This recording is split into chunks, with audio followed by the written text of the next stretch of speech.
Mike Brown, the former FEMA director. Joining us here is the former FEMA director. History, I think, was very unkind to you, my friend. Very unkind. Mr. Brown, thanks for being with us. This is Michael Brown Unplugged. Hey, good morning, everybody. Welcome to the Michael Brown Unplugged podcast. Greetings from Albuquerque, New Mexico. Yeah, I was at the undisclosed location last night and then ended up in Albuquerque for a meeting. So you're probably going to get a shortened podcast today because between meetings and trying to do a podcast not in my studio is, well, it's just challenging to say the least. But I do want to, I recall that on the, when we had the little town hall meeting, I forget whether it was Matt or somebody mentioned that they kind of missed the constitutional law classes. Well, you're probably going to get a few constitutional law classes this summer because the Supreme Court is starting to issue quite a few decisions. And there's one in particular that caught my attention. The case is Flowers versus Mississippi. So let's just walk our way through it. I probably shouldn't have told you we were going to walk our way through a Supreme Court decision because I can hear a lot of people either speeding up the, okay, I'll put this on ×2 and speed through this one, or I'll just go, I'll go listen to something else. Don't. Because if you really care about the Constitution, and if you think that you understand the concept of an originalist, this case is for you. So here we go. By my count, there have been almost 800,000 homicides in this country since the Supreme Court allowed us to continue our constitutional heritage of meting out capital punishment for murderers. But despite the raucous debate surrounding capital punishment, there have only been 1,500 individuals executed in the past 43 years. Now, I might be off by one or two, but I think about 1,500 have actually been executed in the past 43 years. This is not about capital punishment. I'm just trying to give you some background of this case to kind of help put it in perspective. Now, why have there been almost 800,000 homicides, yet there have only been 1,500 individuals actually executed in the past 4 decades? I think part of that is because the worst, most cold-blooded murderers have so many ways to overturn capital convictions, even when the evidence against them is beyond a shadow of a doubt. Now, in recent years, Chief Justice Roberts has been joining the, and I'm going to say the left, although I kind of despise pigeonholing justices, or judges for that matter, as left or right. But until we get back to the courts actually just interpreting the law, determining constitutionality based upon original intent, there really will be judges that can be considered conservative or liberal. Anyway, back to Chief Justice Roberts. Lately, he's been joining what many consider the left wing of the court, the liberal wing of the court. He's been joining them in opening up new ways to disqualify what I think even lay people would look at and say, that's a pretty self-evident conviction. Well, how have they been doing that? They've been doing that by tainting the jury pools as racist. Because we live in a society where everything is racist. Everything. So in the opinion of Flowers versus Mississippi, it is clear he now has a companion, and I hate to say this, but he has a companion in newly appointed Justice Brett Kavanaugh. I have said that I worked with now Justice Kavanaugh I worked with him when he was in the White House. And I didn't know him that well, but I worked with him occasionally. I actually knew his wife much more than I knew him. But in the case of Flowers versus Mississippi, Justice Kavanaugh wrote a 7-2 majority opinion that overturned. Now, I want you to listen closely to this. The 7-2 opinion overturned the 6, 1, 2, 3, 4, 5, 6, the sixth conviction of a cold-blooded murderer who was convicted of killing 4 people 23 years ago. This guy was first convicted of killing 4 people 23 years ago. Now, although he was convicted with evidence not only just beyond a reasonable doubt, but beyond a shadow of doubt. But in Justice Kavanaugh's view, the jury pool was racist. Now, overturning state due process, that's what this case does. It is another example of the growing trend of federal courts taking over state criminal law procedures and giving the worst criminals a degree of process that would actually confuse the founding fathers. And it's most often because of racial politics. Just racial politics. Now, before I get into the facts of the case, I want you to think of the many, many, many ways that in our society, if we can peg something as being racist, then we can do one of two things. We can end debate. I mean, if a liberal or somebody screams that you are a racist in terms of whatever issue you are debating, that shuts down the debate. You can't prove a negative. I'm not a racist. I can only show you that I am not a racist by my actions and to a certain degree by my words. But even words don't count anymore because I'm not sure, keeping the online dictionary of Orwellian language, I'm sure that, let me take a sip of Diet Coke. I'm sure sipping Diet Coke is somehow racist.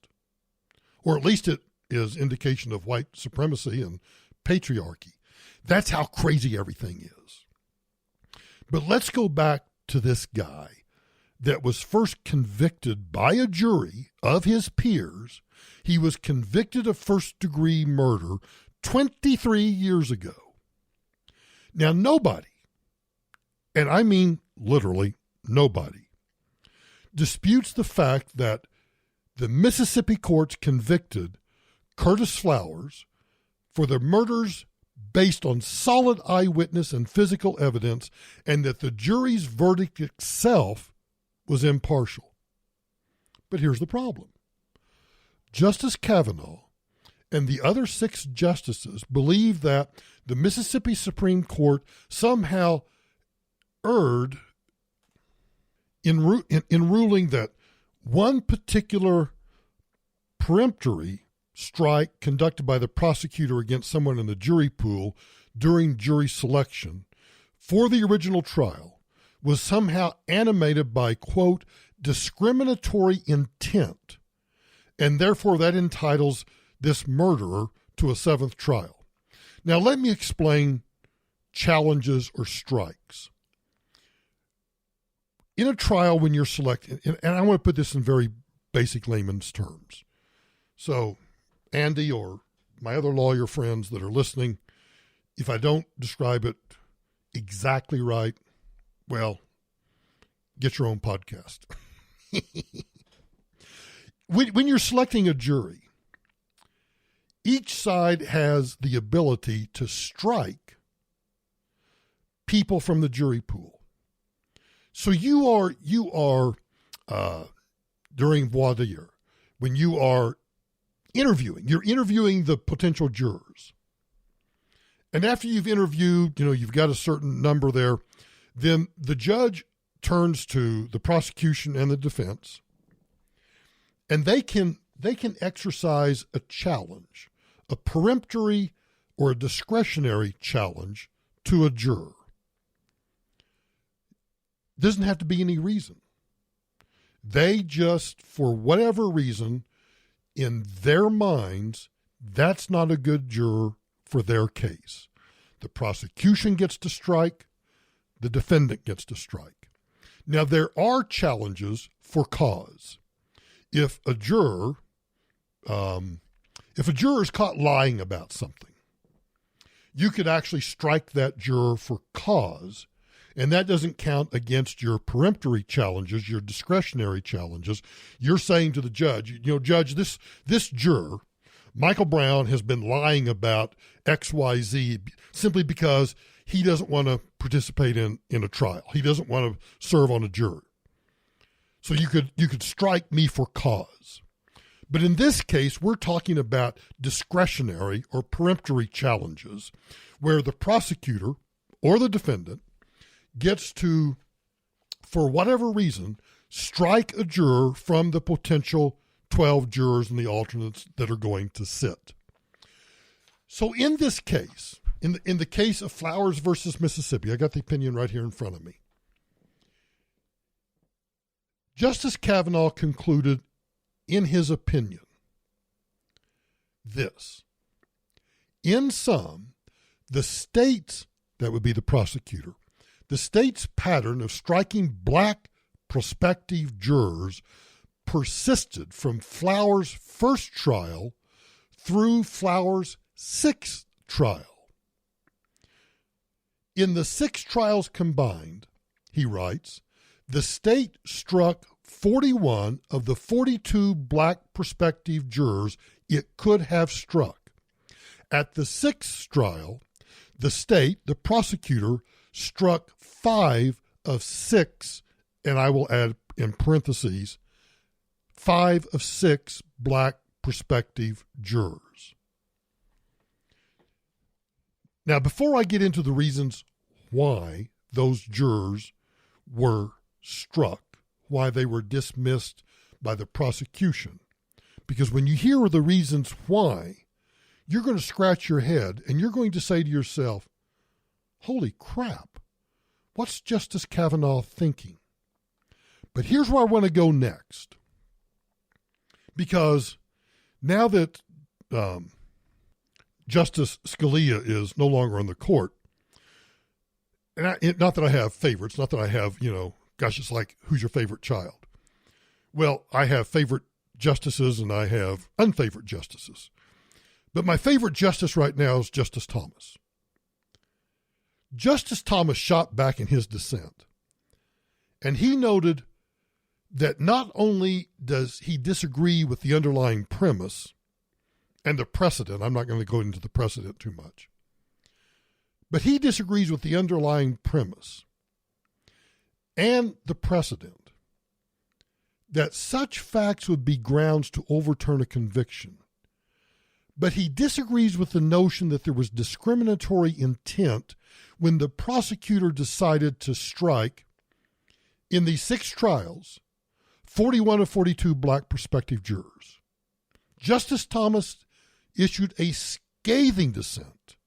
Now, I want you to think about this, because this case was decided in a 7-2 opinion that there must be racial discrimination because the prosecutor struck over 6 trials, 41 of 42 black prospective jurors.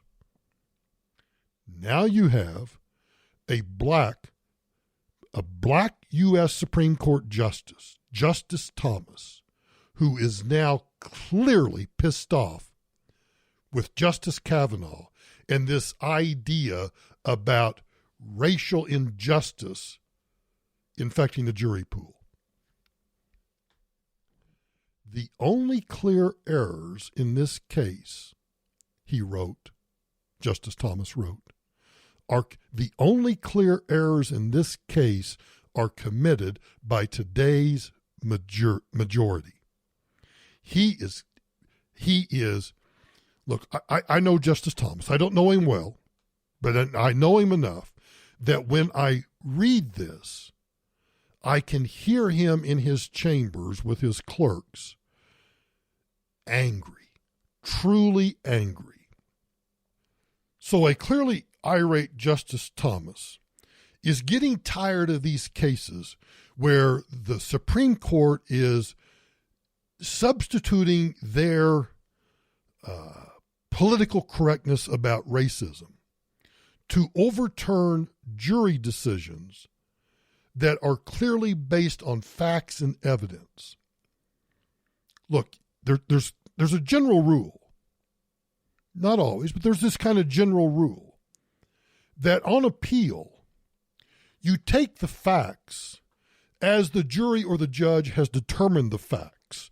And in the appellate world, you're only supposed to look at the law as applied to those facts. I mean, that's a general way to look at it. But here's what Justice Thomas wrote about these cases where the Supreme Court is kind of inferring a racial bias when either there isn't one or they shouldn't be making that inference. Here's what he wrote. Confirming that we never should have taken this case, the court, meaning the majority, the court almost entirely ignores and certainly does not refute the race-neutral reasons given by the state for striking Wright and 4 other black prospective jurors. Now listen closely and tell me, as a layperson, that it was absolutely correct for the prosecution or the defense, but in this case the prosecution, to strike these jurors from sitting on this jury. Let me go back and start from the beginning. I just want you to listen closely to why these prospective jurors were stricken from the jury pool. Justice Thomas wrote, confirming that we never should have taken this case, the court almost entirely ignores and certainly does not refute the race-neutral reasons given by the state for striking Wright and 4 other black prospective jurors. 2 of these prospective jurors knew the defendant's family and had been sued by Tardy Furniture, the family business of one of the victims, and also one of the trial witnesses. One refused to consider the death penalty and apparently lied about working side by side with the defendant's sister. One was related to the defendant and lied about her opinion of the death penalty to try to get out of jury duty. And one juror said that because she worked with 2 of the defendant's family members, she might favor him and would not consider only the evidence presented. The state court's findings that these strikes were not based on race are the opposite of clearly erroneous. They are clearly correct. Now let me just go back for a moment.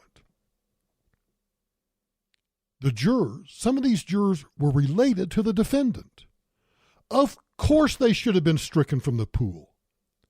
One was related to the defendant and lied about her opinion of the death penalty. That juror should have been stricken from the jury for cause. Might have even been held in contempt. The point being, as Justice Thomas points out at the end of this paragraph, the state court's findings that these strikes, knocking these people off the jury pool, were not based on race or the opposite of clearly erroneous, they are clearly correct. You see, in Thomas's views, today's decision distorts the record of this case, eviscerates our standard of review, and vacates 4 murder convictions because the state struck a juror who would have been stricken by any competent attorney. I'm telling you, Justice Thomas is pissed off, and rightfully so. You see, Thomas is accusing the court of granting the appeal, quote, because the case has received a fair amount of media attention. That is not a reason to take a case. Justice Thomas also charged the majority with replacing careful trial records of the facts with, quote, and I love this phrase, he's saying that the majority, Justice Kavanaugh, who wrote the opinion, those 7 justices, he says that the majority is replacing careful trial records of the facts with entertaining melodrama that will result in the litigation and relitigation of criminal trials in the media to the potential detriment of all parties. And then he concluded, any competent prosecutor would have struck the jurors struck below. Indeed, some of the jurors' conflicts might even have justified for-cause strikes. This is a case where clearly, not only should this case never have reached the Supreme Court, they shouldn't have taken it. But when you understand the facts of the case, there's no violation of due process here. There's no racial animosity. There's no racial bias. It just happens that the 42 in this, but in the most recent case, 5 of the 6 that were stricken from the jury pool clearly had a conflict of interest, had nothing to do with their race. But because the prosecutor struck 5 of 6 jurors and they were black, oh my gosh, we must assume it was because of race. That's how stupid we've become, not only in society and culture, but that's how stupid we've become in our jurisprudence. Now, Thomas ended his dissent by essentially accusing the majority of ignoring the facts in order to engage in race-based virtue signaling. Justice Thomas wrote, although the court's opinion might boost its self-esteem, it needlessly prolongs the suffering of 4 victims' family. Now, Justice Gorsuch joined this part of the dissent, which once again demonstrates we probably really only have 2 originalists on the court, not 5. Yet still, Thomas stands out in a league of his own. He seems to be the only one willing to consistently follow the Constitution. Justice Gorsuch didn't join in another part of Justice Thomas's dissent, in which Justice Thomas declares his disdain for the entire premise that, quote, a duly convicted criminal go free because a juror was arguably deprived of his right to serve on the jury.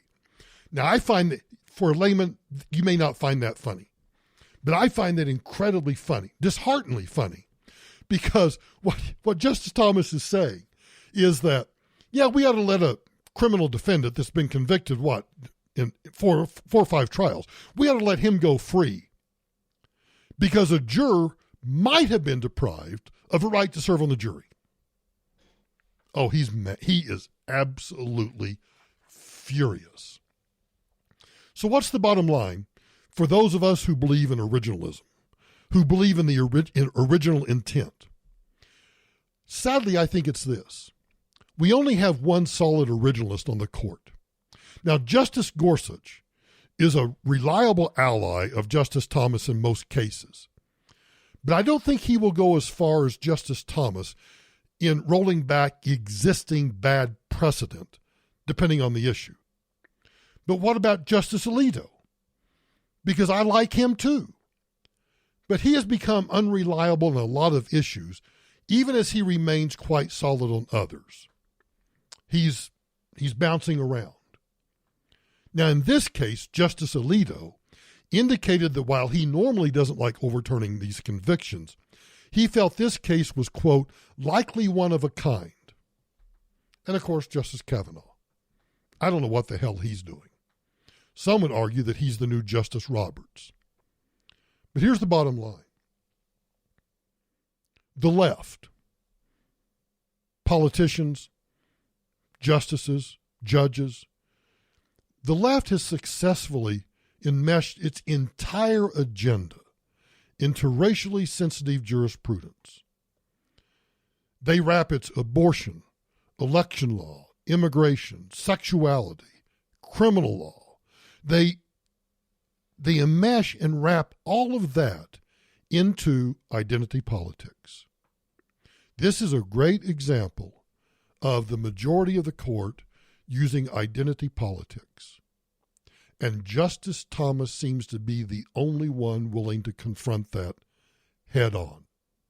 And isn't it ironic that the black member of the U.S. Supreme Court is willing to face this head on and to say the striking of those black jurors was not based on race, and you in the majority are ignoring the facts in this case in order to beat your chest and to signal, to virtue signal your opposition to racism.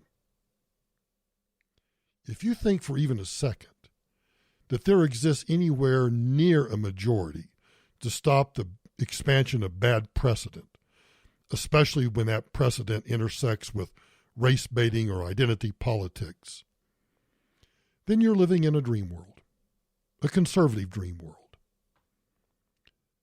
There's your con law class for the day.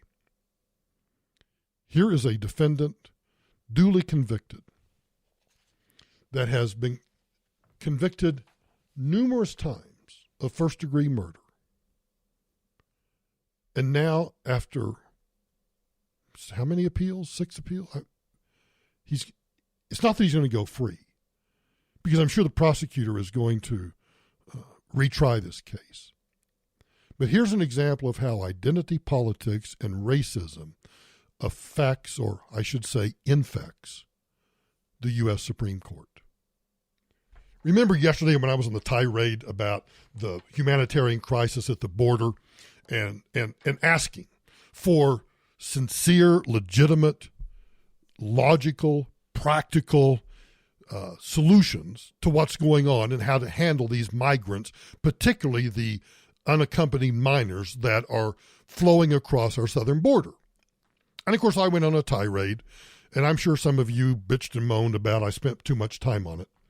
But I think it's important. It was important to think about the practical aspects of what's going on and the difficulties of solving the problem. I want to very briefly, and I promise it'll be brief, I want to very briefly give you another example of why this is difficult to solve and why, in our current culture, it probably won't be solved. Nancy Lee Graham, who apparently is some TV actress. I don't know what she does. I don't care what she does.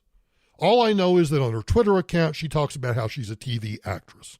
Well, congratulations. She tweeted out on June 21st pictures of kids in a detention center with space blankets, those aluminum thermal blankets. I had to use one of those one time on a hiking excursion with a doctor friend of mine, and we should have known better, but I let him talk me out of it, and we ended up in the Indian Peaks wilderness, and I knew we were going too late on the hike, and we ended up getting stuck and had to spend the night. Fortunately, we had all of the gear to spend the night, although I hadn't planned to, and we got stuck in a snowstorm, and my thermal space blanket kept me warm. Sleeping bag was good, but not good enough. Anyway, long story short, Nancy Lee Graham, some TV actress, on June 21st tweeted 2 pictures of kids in a detention facility wrapped in space blankets. And she tweeted this: "The Trump administration is forcing children to sleep on a cement floor, whichever way you pronounce it, with an aluminum blanket and lights on all night. Sarah Fabian from the Department of Justice argued in court that it was good enough and soap was unnecessary. Companies making $750 a kid a day to torture them." Take a deep breath.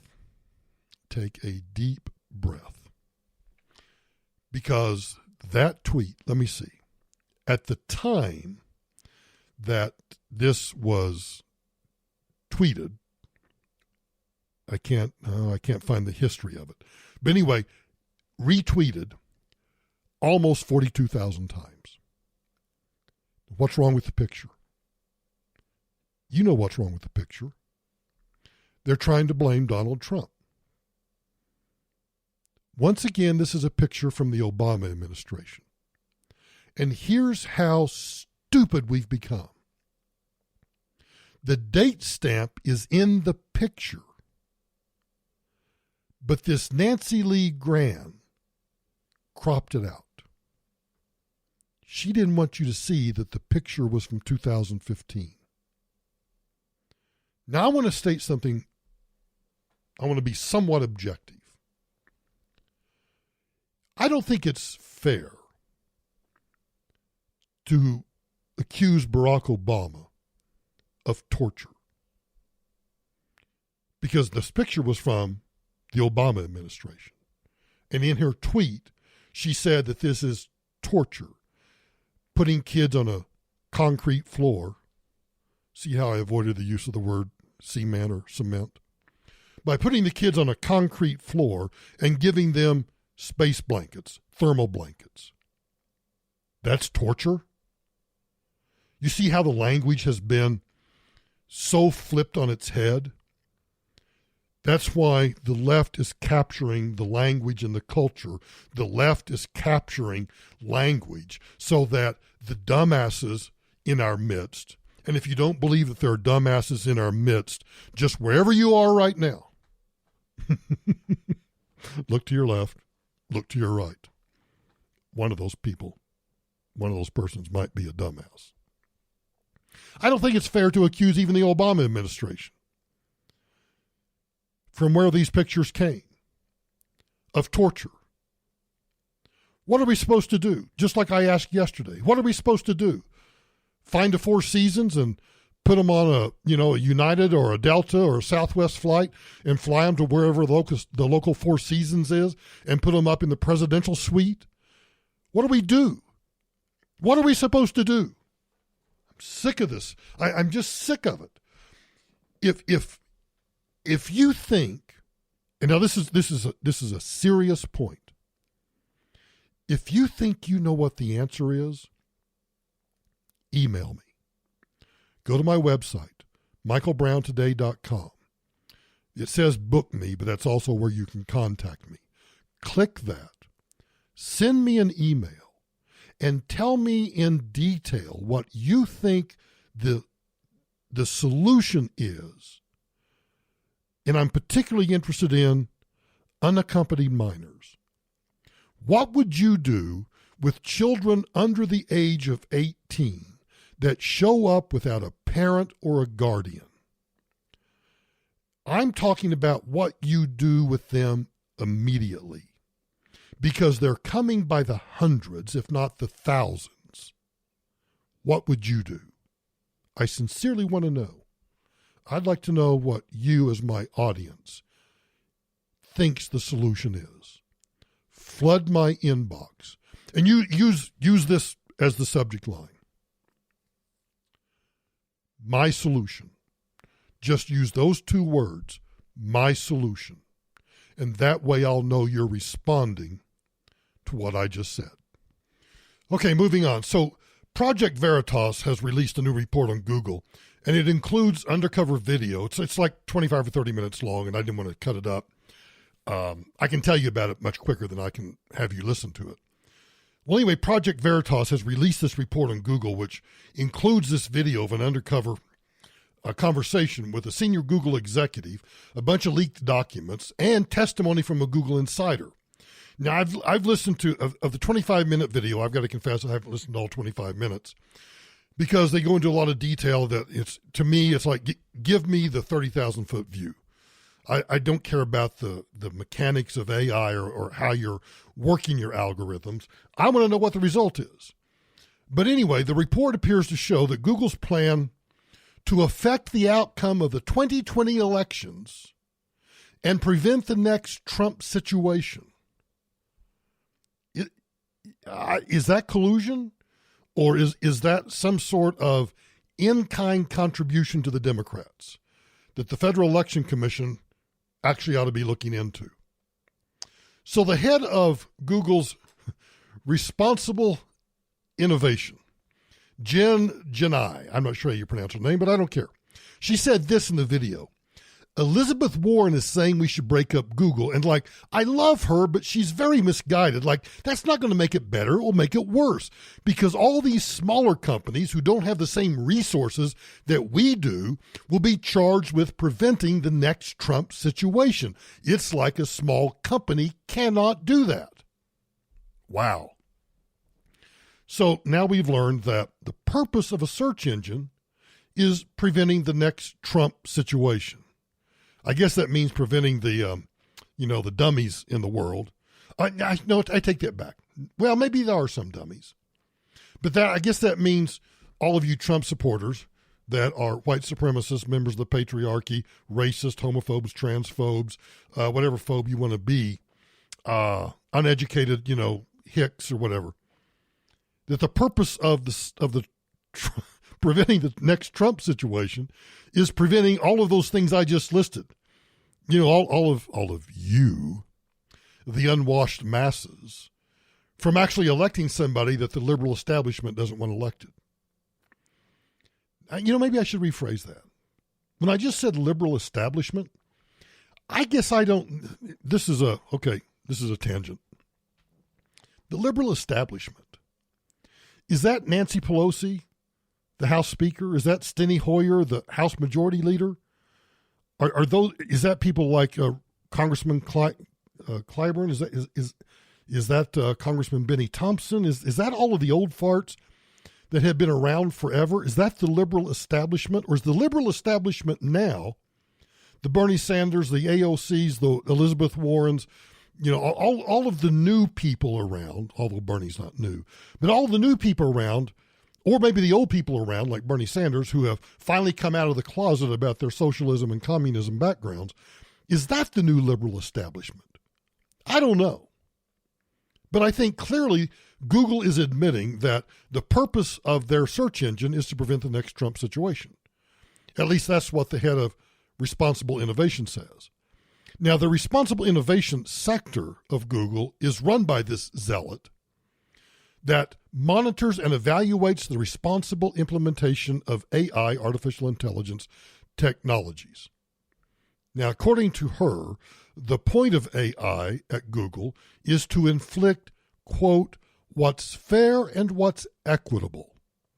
Now, I don't know about you, but I think we know enough to kind of tremble in our boots whenever a liberal with power like Google has brandishes the words fair and equitable. That's newspeak, in my opinion. Now, I know that Russian election interference, any election interference, let's be honest.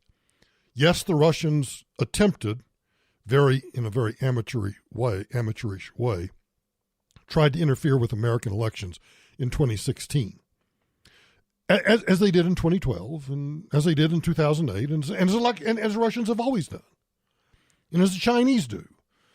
And as we do. Apparently it was okay for Barack Obama to try to undermine Benjamin Netanyahu, but it is not okay for Donald Trump to try to support Benjamin Netanyahu. By the way, that's the Prime Minister of Israel. So I guess Russian election interference is not good. But I think what this says is we actually have more serious problems close to home.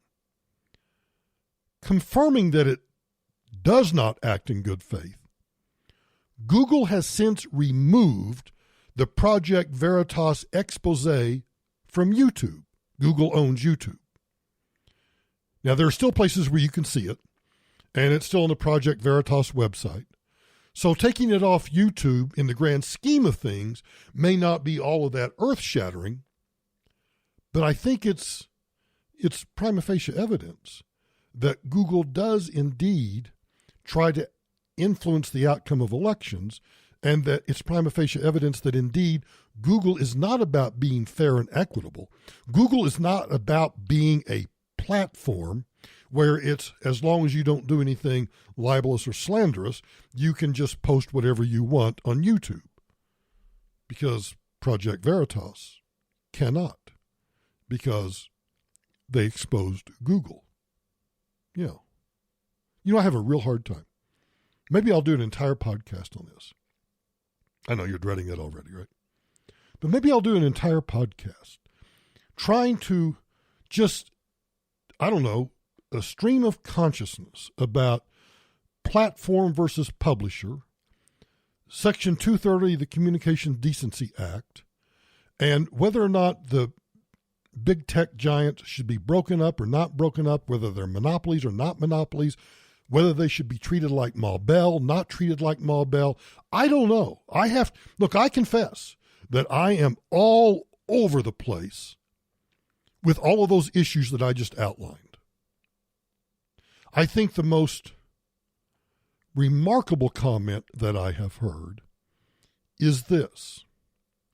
If in the days, now for all of you young whippersnappers that listen to this podcast, there was a day when there were just a few telephone companies that were really all part of one telephone company. You had, I'm trying to think if I can remember, you had Pacific Bell, you had Mountain Bell, you had, was it Central Bell? I forget what, there was the string of telephone companies throughout the Midwest, like Texas, Oklahoma, and up. I forget what they were called. And then you had like New York Bell, you had all of the ones on the East Coast, you had one down in the southeastern U.S. You had all these Ma Bell companies. And I heard someone say or ask the question, what would be the response if Ma Bell was monitoring your conversations and decided that, well, you're talking about something that we disapprove of, so we're not going to allow you to have those conversations on our telephone lines? Now, I know there's a huge difference, and I'm not sure that the breakup of Bell Telephone accomplished everything it had intended to accomplish. Maybe over the long run it did, in the short term it didn't, but I think that's up for debate. But I think that's actually a pretty good analogy, because we look at telephone companies today, what's left of telephone companies, and we would never, ever accept the idea that the telephone company can monitor our conversations and make a determination based on the subject matter, or for that matter, the tone or anything else, that those conversations could not be carried on their transmission lines. Well, Google, YouTube, Facebook, Twitter, all the social media platforms, I put those in air quotes because I don't really know if they're publishers or platforms anymore, and I'm not really sure it even makes any difference. But stop and think about what YouTube, for example, does. Would YouTube exist without the internet? Because the pipes that are the internet, think of your internet service provider, whether it's CenturyLink, Verizon Fios, Comcast, some little small town ISP, doesn't make any difference. All of those pipes is what YouTube uses to distribute their content. Well, actually, to put it even better, that's what YouTube uses to distribute our content, although YouTube does have content of its own. It's not like, I think we forget that Facebook, YouTube, Twitter, and all these social media platforms, again in air quotes, could not exist but for the internet service providers. YouTube standing alone without the internet is, well, it would raise the question of, if YouTube, without the internet, posted a video and played the video, does anybody hear it or see it? If a tree falls in the forest and nobody's there, does it make a noise? So we need to learn to distinguish between these social media platforms and their use of the internet, the transmission lines, that they have to have in order for their products to even work. Without the internet, there wouldn't be a search engine. There wouldn't be a need for Google.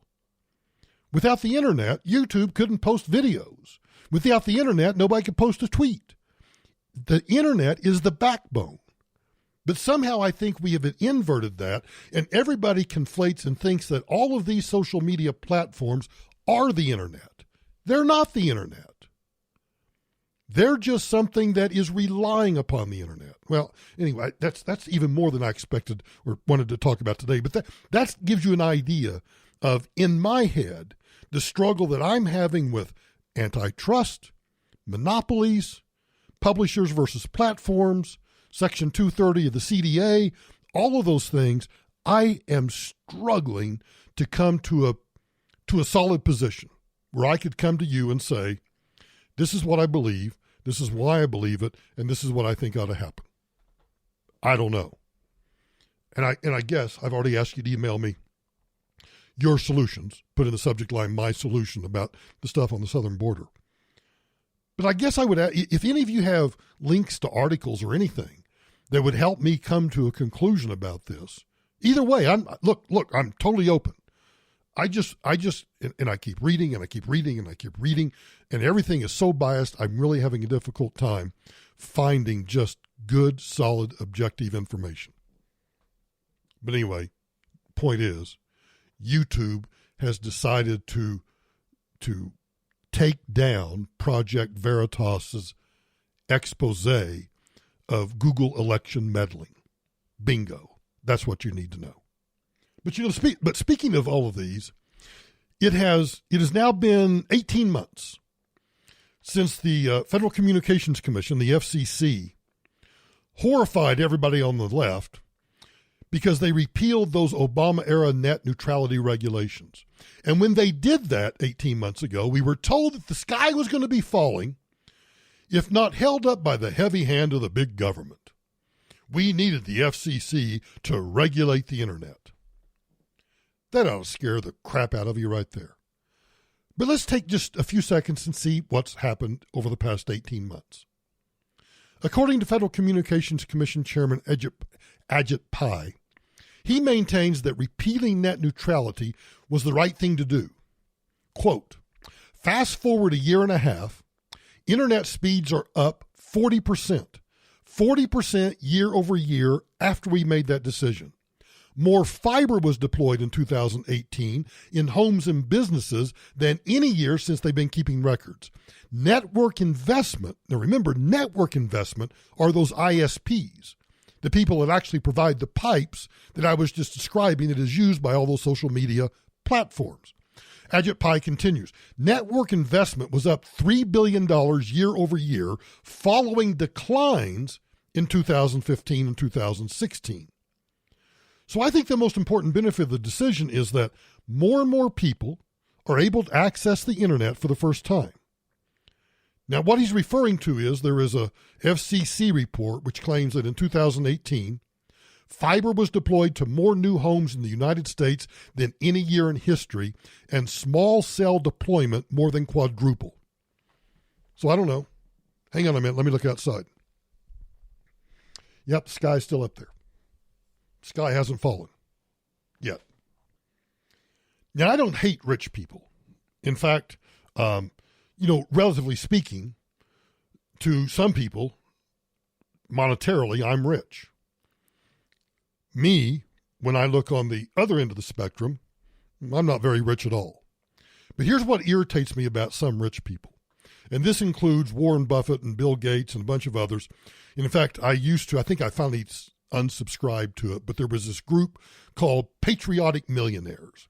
And they were advocating for higher taxes on wealthy people and advocating that they all adopt the Warren Buffett philosophy that when he dies, he's going to leave everything to charity or to foundations, or he's not going to leave anything to his kids, his heirs, or anybody else. And they're encouraging rich people to do that. Well, if rich people want to pay more taxes, if rich people actually want to give away more of their wealth to the government, they don't have to wait for a tax increase. You can go to the U.S. Treasury website, and there is a place where you can make donations to the federal government. Yeah, they'll take your money. So all you dumbass rich people like Bill Gates that are, I should be taxed more. Well, here's a suggestion. Why don't you start now by making a contribution? Mr. Gates, are you going to donate to the U.S. Treasury if tax rates don't go up? Thank you.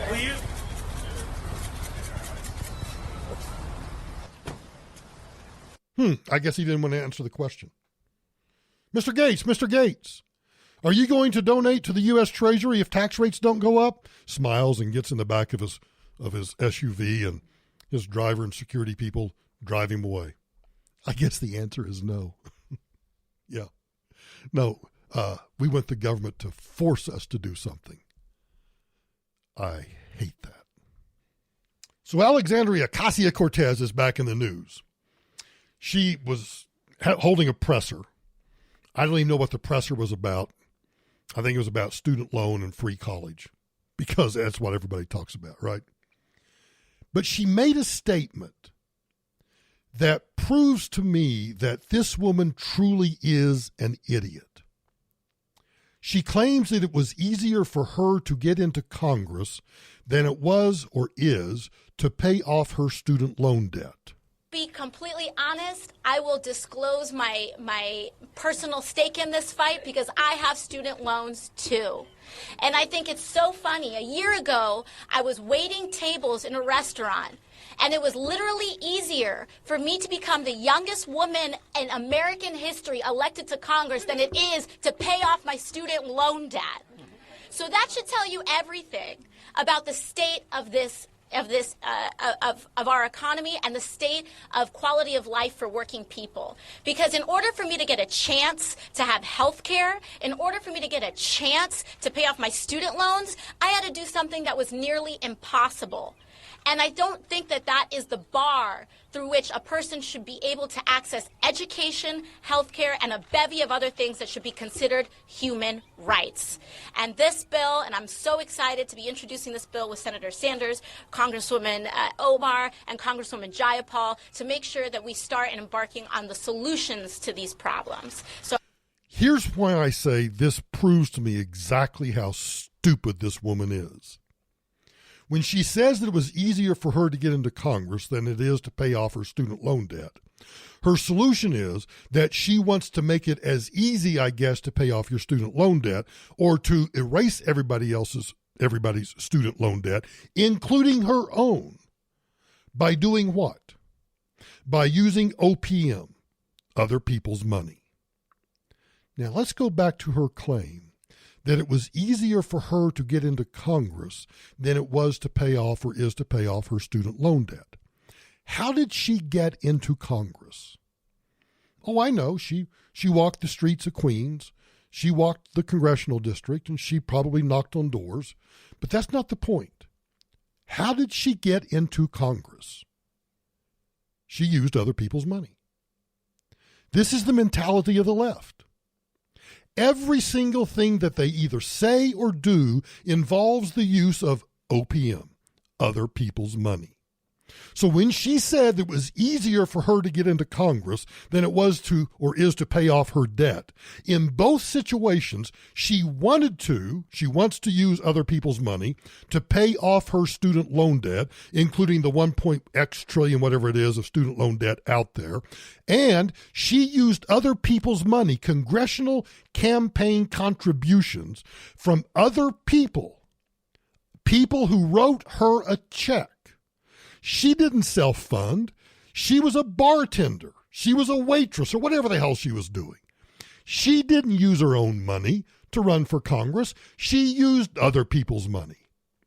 And that, boys and girls, is exactly the crux, the kernel.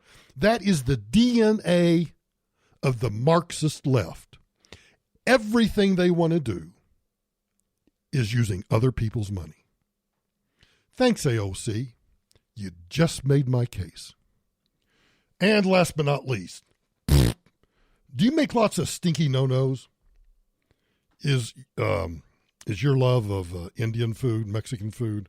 Oh, I probably shouldn't say that. That might be racist because this is a fart story. And if I somehow equate Indian food and Mexican food, or for that matter, any kind of spicy food to farting, that might be considered racist. But, okay, we'll call somebody that cares. there's an underwear pad. Sorry, I'm looking at a photograph.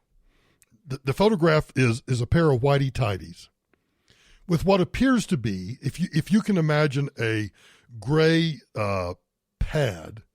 Yeah, like a tampon. Not a tampon, like a Tampax. The pad. Gee. If you can imagine that, except that it kind of goes, and I suppose this is for men's too, but I'm looking at a picture of a butt wearing a pair of whitey tighties and this pad coming up through the man's crotch, halfway up through his butt crack on the back side. And it appears to be attached by some sort of Velcro or some sort of stickiness. I don't know what it is. I don't know. Anyway, it's called the Flatulence Deodorizer from Flat D Innovations. It's charcoal-based and purports to turn every, Taco Bell excursion that might slip out of your backside into an odorless, kind of unobtrusive passing of the gas. In fact, Flat D Innovations claims to be the, quote, the global leader in flatulence deodorizer products. I'm not going to question the assertion because, what do I know, right? I think I might need to order some of these as a giveaway. People are more conscious of their personal hygiene and not offending others, while not embarrassing themselves in an awkward moment, especially in their work environment and when traveling for business.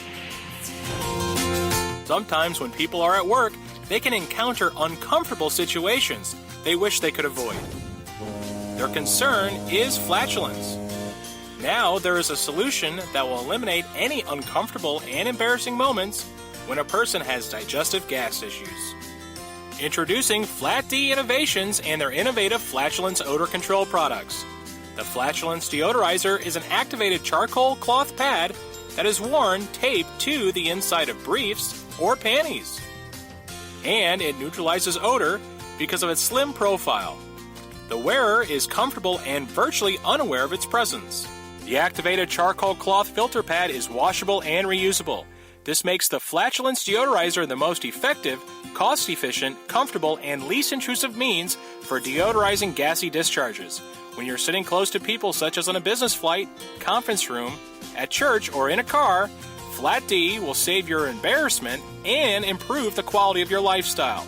If you have a medical condition like having a gastric bypass, irritable bowel syndrome, celiac disease, lactose intolerant, and Crohn's disease, this revolutionary product will help you too. No need to be embarrassed any longer. Now you can take the proactive approach with Flat D Odor Control Product. For more information, you can visit flat-d.com. That's pretty darn good right there. Yeah. Here's what's even more interesting is, I talked about YouTube earlier. Well, there's this controversy that's going on among conservative commentators and groups about the recommended videos to watch after you've watched a particular video. So, for example, if I'm watching a Dave Rubin video, you would think that in the recommended section, there would be more Dave Rubin videos.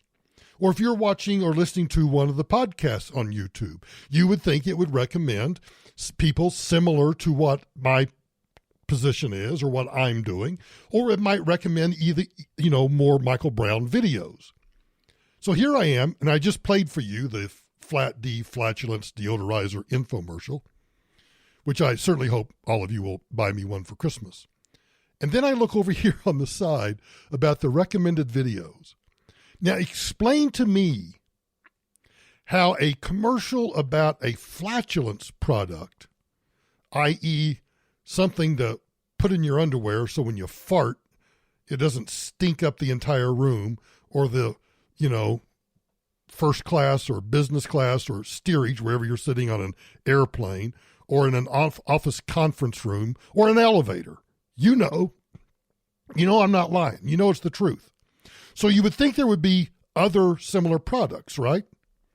So up next on my recommended videos is, well, this one actually makes sense. Why we pass gas and how to control excess flatulence with ... I don't know what it is. But then here are the next 1, 2, 3, 4, 5. I'll just go through, I'll go through the sixth one because that's hilarious. Here are the six recommended videos after watching the flatulence commercial. Conceal carrying during a traffic stop.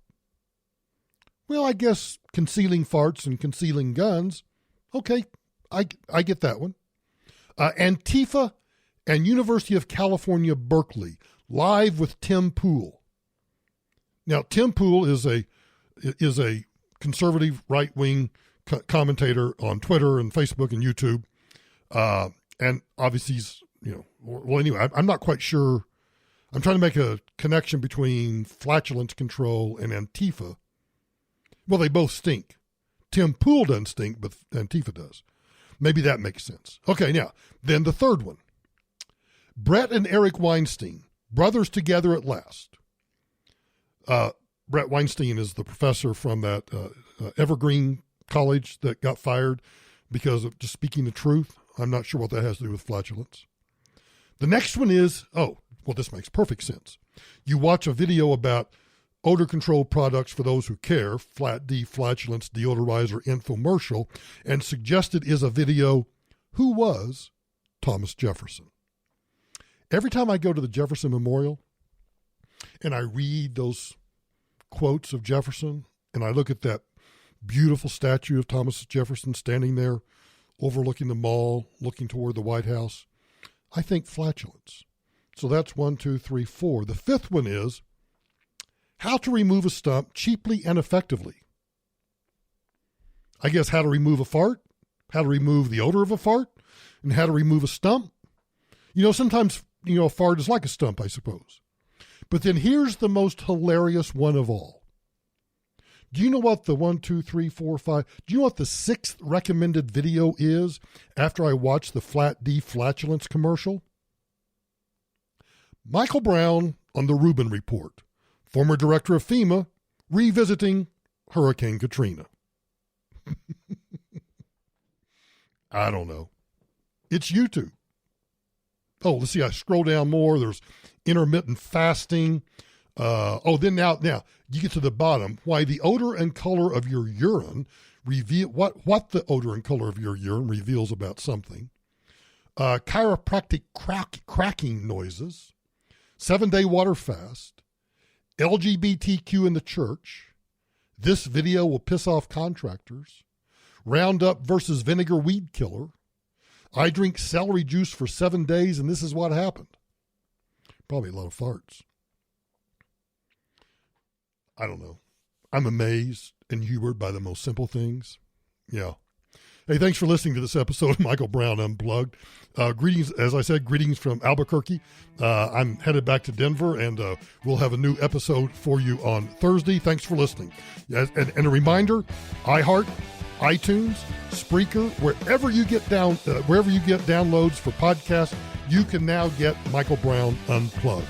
And the last big favor I had to ask is please go to my website, Michael Brown Today, and on that website, please follow me on Twitter, at Michael Brown USA, Facebook, Michael D. Brown, Instagram, Michael D. Brown, YouTube, Michael Brown Today. You can find all of those at michaelbrowntoday.com. I'm going to hit the road, and I'll talk to you guys tomorrow.